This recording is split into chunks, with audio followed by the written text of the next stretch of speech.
Salutations, ship captains. Automatic here for Automatic Games. Thanks for joining me for this, a special look at the Manticore class Corvette in Battlestar Galactica Deadlock, a game I've been playing an awful lot of recently in my streams, where we've been role-playing it, insomuch as I've been granting control of each vessel to online viewers and friends.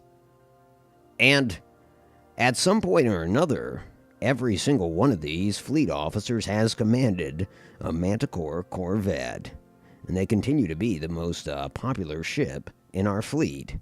So, I figured it's fitting to take a look at this ship's specs and capabilities.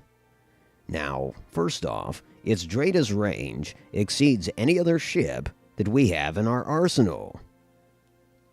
Now that, of course, means that it can identify Cylon vessels long before other ships can.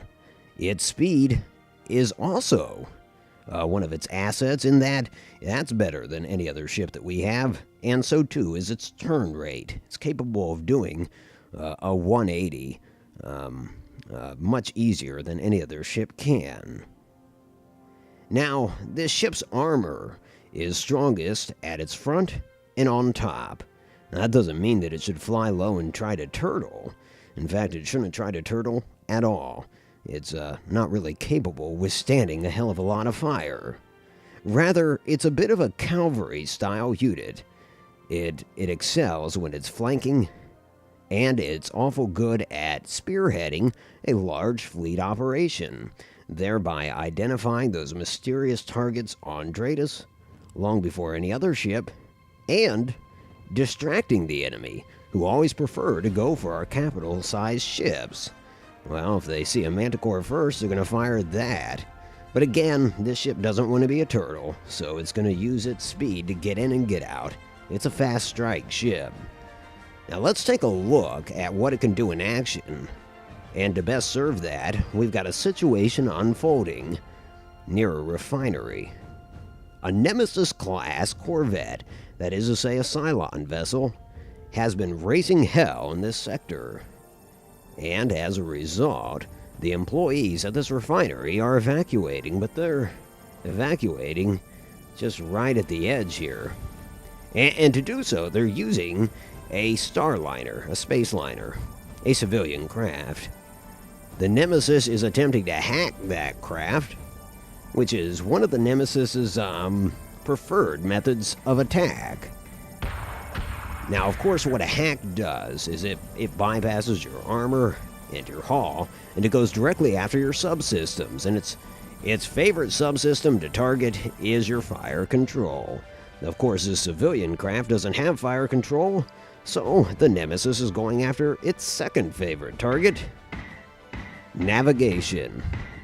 Essentially, it's trying to render this craft, well, I would say dead in the water, but dead in space. Now, the Nemesis does have a forward-facing cannon, but that cannon is below the bow. And what this means is, when the Nemesis is directly facing its target and is below its target, it can't get off a shot. It has to turn. So in order to pursue this thing and fire at him, it's kind of got to swing from side to side. The same element is in play when it comes to the Manticore Corvette. We'll have a look at that shortly. Now there goes the civilians. They just fired up their FTLs, their faster-than-light drives, and they're out of here. But that doesn't mean that we're going to ignore the presence of this Nemesis in this mining-rich sector. No, we're going to turn things over to the Lisbon. The Lisbon is, as one might presume, a Manticore-class Corvette. And as it stands, it's rather close to this action, but the action is taking place behind it. Currently, it's boosting its thrusters. And as a side effect of that, it can't really come about very effectively. As you can see, the range just isn't very generous. So, it's got to kill those thrusters, right? That's exactly what the Lisbon's captain is going to do. kill the thrusters, and we want to keep neutral. If we go offensive or defensive, you can see that navigation suffers. So yeah, we're going to stay neutral with it. And you can see that all the subsystems kind of change depending on if you're offensive or defensive. You know, if you're trying to defend against a hack, you can see that your tech bay, it gets kind of buffed if you go defensive. So we might have to keep that in mind when fighting the Nemesis. And there you have it. Look at that. That's beautiful. That indeed is a 180 turn. So the Lisbon will go ahead and do that. And then once it completes this turn, it's going to fire up those thrusters again, thus picking up speed. Now the captain is aware, of course, of the specs and the advantages and disadvantages of piloting a Manticore. And as such, he's keenly aware that that forward gun of his is below the bow. Therefore, he wants to pick up elevation on the approach to this Nemesis. You can't really do that very drastically when you're boosting thrusters. So one option would be to keep the thrusters off and go ahead and elevate. However, the Lisbon is far enough away from the Nemesis that it can go ahead and elevate, you know, each turn. And there you go. There's that forward gun. And you can also see what I mean where, you know, it can't fire directly ahead in an upward arc. But if the thing were slightly turned or maybe at a 45-degree angle, yeah, then it could get off a few shots. But, of course, that's not going to be very handy if you're trying to pursue somebody. So that would be the first lesson. A Manticore Corvette, when approaching a target, should be slightly above it if it wants to use that forward gun. Having said that, the Manticore is also armed with guided missiles. Of course, those can be traded out for other armament, other munitions, but by default, it's going to be guided missiles. It's got tubes on both sides of it, so you know, if it's riding side by side at the same other elevation yes, sir, as another ship, then it might think twice about firing those missiles. However, if the path is clear, they're an excellent method of attack. The only unfortunate thing is they can't attack an unidentified target. And so he can't fire them yet. If that target were identified, though, he could indeed fire them at this long range.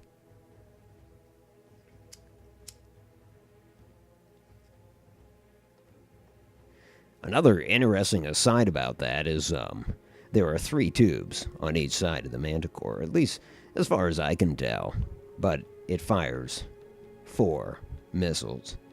Not sure how that works, but maybe I'm missing a tube, right? Maybe there's another one and I just don't see it. So we are boosting thrusters. The Manticore, of course, is a quick vessel, so this is part of its strong suit. Getting there quickly. Now, as it closes the distance, as it gets close enough, almost in range that is, it's going to want to kill those boosters and switch to either offensive or defensive.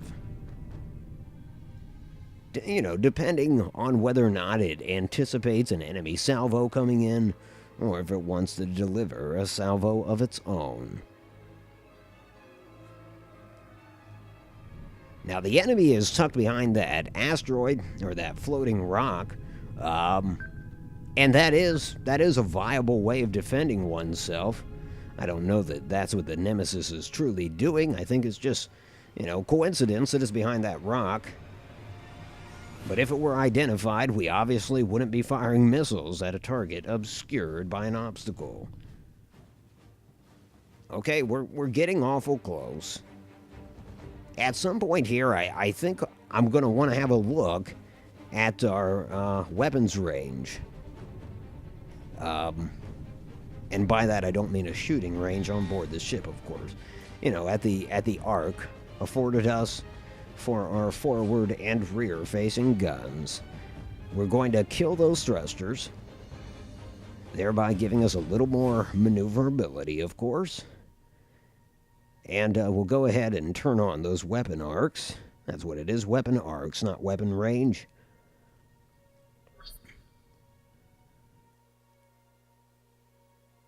And I think the range is the same for both the forward-facing gun and the rear guns. The rear guns are dual guns, and they are located in a dorsal position. By that, of course, I mean on top of the ship. So, where on the approach, the Manticore wants to be above its target to be an effective, have an effective gun vector on that target. When it's going away from a target, it wants to be below it. Which is kind of nice because, you know, when you're going away, it may be the consequence of being damaged. And once again, the Manticore's most armored points are, well, in front, so that doesn't really apply. But up top, and that does apply. Now you can see how all the subsystems change based on whether it's, you know, an offensive posture or defensive posture. And that's an important aspect to keep in mind.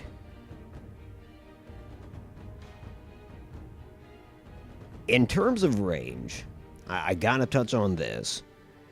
You know, say you don't quite have the range. I have noticed that ships will fire beyond their range, just not very effectively, of course. Well, to help buffer that, you can focus fire. Focus fire will give you more range. It'll also increase your rate of fire. And in fact, I'll go ahead and keep that in mind and demonstrate that for you as we engage this nemesis. We'll start by not being in focus fire, being, as we've taken to call it, weapons free. And weapons free has its advantages too. It means that, you know, if you got several targets, you're going to fire at the most opportune target. Your rear guns will fire at stuff behind you. Your front gun will fire at stuff in front of you. Hostile unit yes, identified. stuff is the technical word. So there's a rate of fire. That's default. Now keep that in mind. And as you can see, the Nemesis was only able to fire a couple rounds. That's because missiles it's on below their way. us. And we're going to unleash some missiles. And at this point, I think we'll go ahead and focus fire. And so you can see for yourself the drastic increase in the rate of fire. We'll also go ahead and dive a little bit. After all, we're pretty far above this. Not that it matters. I mean, just by nature of us being above it, our gun has a good line of sight on it.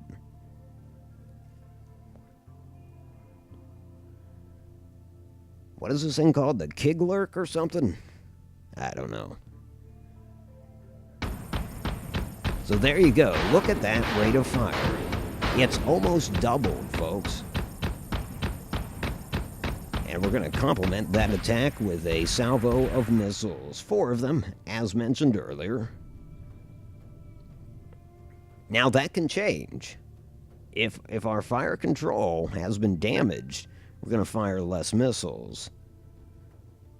But as of now, that's not a problem. So say we all. But it could be very soon because that Nemesis is trying to hack into our fire control. Our firewall is trying to fight it off, and so we're going to go into a defensive posture. That'll boost our firewall's regeneration All hands on rate. deck. In fact, I've been in battles where the numbers varied. They're hacking, so it wants to go down, but our regeneration rate is such where it wants to go up, and so it's just going back and forth. So you will have situations like that.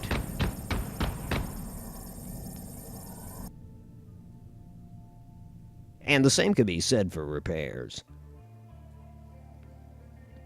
In fact, maybe that's what I'm thinking of. Repairing something and the firewall's good. We're on a defensive posture. I don't know. I guess I should have filmed that battle. Anyways, we're going to get pretty close.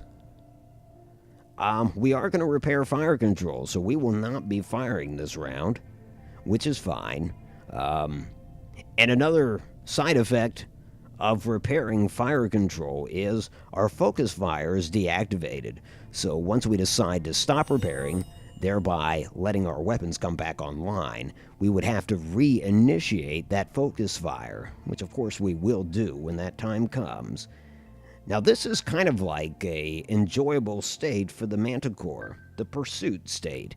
Granted, we're chasing a nemesis, which is highly maneuverable in and of itself, but oftentimes a Manticore can chase a much larger ship that lacks rear cannons, and the Manticore can basically outmaneuver the thing. You know, keep it slow, but keep directly behind its target. Oh, we've got an incoming salvo from the nemesis. However, we are on a defensive posture, so we should be able to eat up that salvo, which we certainly did. Having said that, our right armor is damaged, so we're going to stop this clockwise turn. In fact, we're going to turn our ass to the nemesis, and so we're going to have to lower elevation to make the most out of our rear-facing cannons. And frankly, I mean, that might be all it takes. We'll get weapons back online, even though our fire control is not fully repaired. That almost doesn't matter.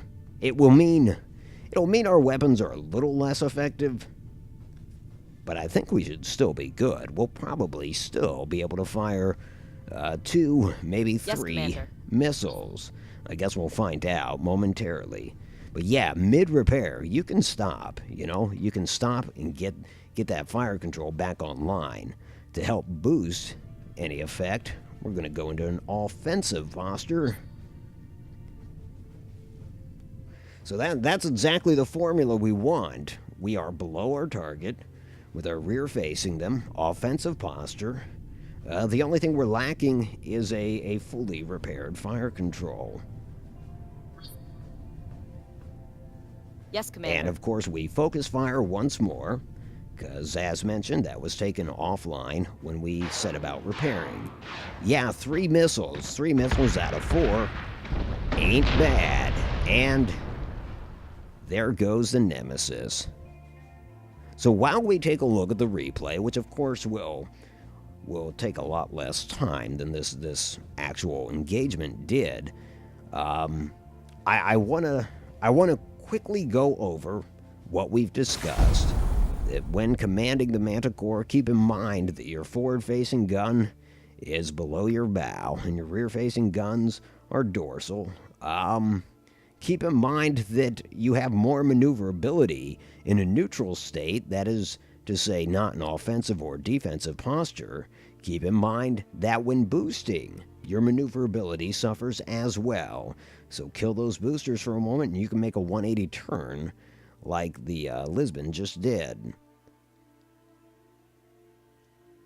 Now, I also want to talk about our game thus far, our campaign, what we've been role-playing. We are learning on the go. And one thing that I've recently learned is in the past, it has been demonstrated, and keep in mind, I've only had this game for like a week. It has been apparent that when we issue an order to a Viper squadron, that same order is relayed to all squadrons. Well, that's the result of an update issued by the makers of this game. And in fact, you can assign squadrons to different squadrons. I think they're named by color, like red, blue, green, and I know I'm forgetting one. Doesn't matter, though. And so once they are assigned in that fashion, they can act independent of one another. I also understand now that if you recall a fighter squadron, when it docks, you'll actually repair the squadron. Not just repair it, but you'll actually replace some of the Vipers that were destroyed. So never be afraid to recall your fighters and replenish them. As we've played thus far, everyone's pretty much been a ship captain except for in our last quote-unquote adventure, in our last engagement. During that engagement, the man in charge of the flagship was designated an admiral. It was a title only, but I think going forward, I want an admiral to have more capabilities. However, I don't want an admiral to be able to dictate where a player sends his ship, because frankly, that undermines the player's freedom and it undermines the whole aspect of role-playing as a ship captain. So therefore, I was kind of scratching my head thinking, what should a fleet admiral do? Well, for one, they're going to be in charge of the most powerful ship in the fleet, and we will rotate fleet admirals. However, I will gravitate towards the people with most experience. But when we're in the setup phase, I want the fleet admiral to dictate where each ship starts. And so that'll be one aspect that the admiral enjoys. And there you have it, folks. That was the replay. Anyways, back to the Admiral. So yeah, that's, I guess, honestly, that's about it that I have to say on that number. And as said, we will rotate them. Anyways, folks, thanks for watching. If you haven't learned anything, then I just wasted 20 minutes of your time. Anyways, this is Automatic for Automatic Games. If you like this, and if you are subscribed, I will talk to you soon, friends.